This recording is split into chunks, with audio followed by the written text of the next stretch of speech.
Friends, and welcome. This is the July plan with me, my husband's bullet journal. This theme was inspired by the plumeria plant my friend gave me.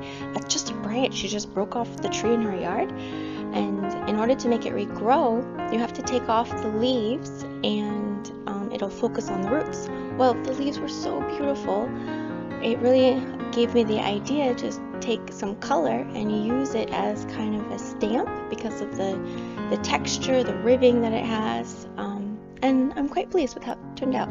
So let me share with you how I did it. The plumeria leaves are actually quite large, so most of them were a little too big for my journal, but a couple of them were smaller. And here I'm deciding which one to do. I decided to use the more asymmetrical one for the front page, and then I'll use the other one for the notes page. But this is such an easy theme to do. I'm sure any leaf that you could find with varying textures and patterns could really give you some amazing options, and you can go with any color you want. I went with a light blue because I haven't done a blue theme in his journal yet, and that's one of his favorite colors. So I picked a few of my shuttle art markers, which is actually a pretty affordable set. Anyone in the beginner stages of bullet journaling and art, I highly recommend it. And I kind of melded the different colors on the leaf so that it kind of would give a watercolor effect. And then placing it where I want it on the page, I'm taking the lid, which you probably could put the lid back on the marker and do the whole thing, but I wanted to use just the lid to get the detail up close to the stem as much as possible. It's actually quite forgiving, so it doesn't have to stay in exactly the same place, but just pressing down in different spots you can see the stamp of the texture. And then I added a little bit more for the stem and just to make it more of the leaf shape, I guess. And that's it. It's done. Go back in to get some of those negative areas to add a little bit more color. And now I'm just going to write the title of the month on top with my Foot and Nosegay brush pen. It's kind of getting dry. I think maybe I've used it too much and I need a new one, but I kind of like the sketchiness of it, so I just decided a black label on top of the blue leaf. And now I'm working on the calendar, and they are 3x3 boxes, kind of smaller, but since he doesn't use it too much to write his agenda and his events in it, he uses his weeklies a little bit more. I decided it wouldn't be that bad. Maybe just put a couple of big big events so that he doesn't forget about it. And then the shuttle art marker I'm using for the highlight on the top for the days. But it's definitely a pretty airy theme, really light. I used the pointed tip of the marker to write in the days to add that blue. I really like it. It's not like a ball tip some markers have that's a little bigger. It's really fine and thin, great for details or for writing.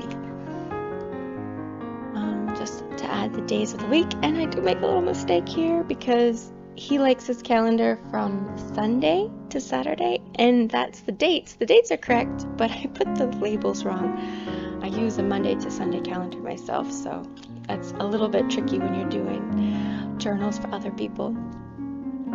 I felt like the pages, the spread itself was a little too light, so I added this border on the top and the bottom, just a simple two-lined border to give it a little bit more of a focus where you can zoom into the middle, and so it's not just like it's just coming off of the page. But super easy, super simple. I think I did this whole spread, this whole month, in just 30 minutes. From the cover page, the calendar, I have a notes page, and then I did every week for the month of July. So yeah, if you don't have much time and you don't have a lot of art skills, I think you will like this theme. So that's finished, completed. And now we'll work on the notes page. He likes this pretty big and open area, so it's not going to take up much space, but I'm using this funky little leaf. And here you can see I'm like really trying to get in between all those little ribs and grooves, making sure a lot of the color is deposited so that it comes across.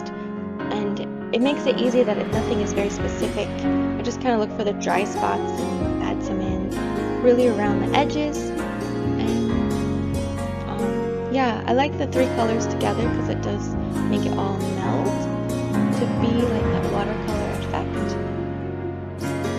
The paper that I'm using in this book I think is only 120, so it's not as thick as some of the higher end notebooks, but with this technique it does not bleed through at all.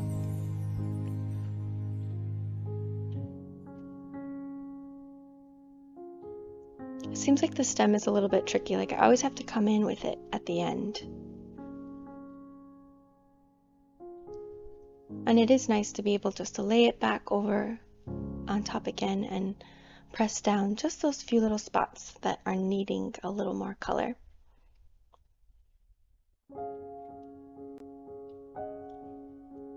Again, I'm going in with my my pen, just my regular black gel pen, to be able to make this border on the top and the bottom.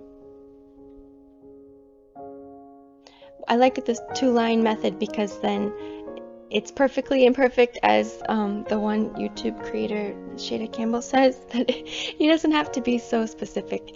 It looks okay that things are a little wonky. Okay, so this is the first weekly of the month, and I'm still doing the hourly in a vertical spread, and I divided each page by 4.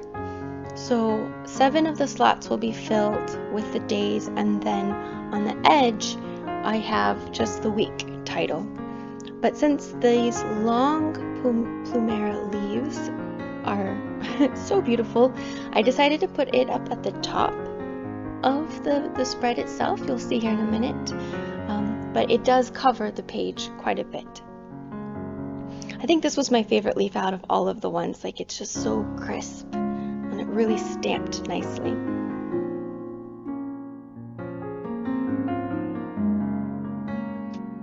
Again, going in with my little roller.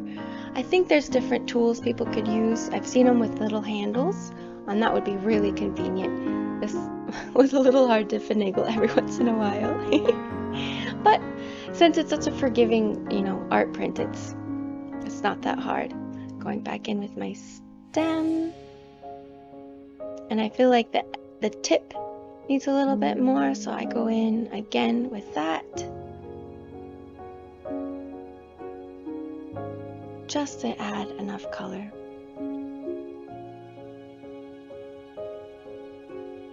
Yeah. And so with that same Fudenosuke brush pen, I go in with the week. Just messy, so it doesn't make it that hard.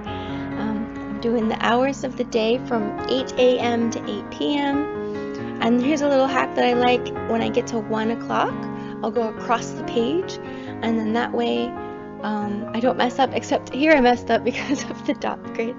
But normally we don't do a 24-hour time, so to go from 8 to 12 and then back to 1, like I space out and I forget, and I go to 13, 14, and then by the time it's too late to fix it. But this is a little evidence of everybody makes mistakes all the time, but with paper it's easy because you just glue and fix it. So here it is, completed and done. And I'll flip through. That's a peek of my husband's last umbrella journal. If you want to see that, let's open the cards. But yeah, I'm really glad that you came and joined me today for this playing with me. I hope this gives you some great ideas of what you can do for your own, so you know that bullet journaling isn't too hard or too complicated. Anybody can give it a shot, because it really does make your life a lot easier when things are organized and scheduled. But thanks for coming by. If you want to see some still images, check out my Look the Nooks Instagram, and I hope to see you guys in the next one.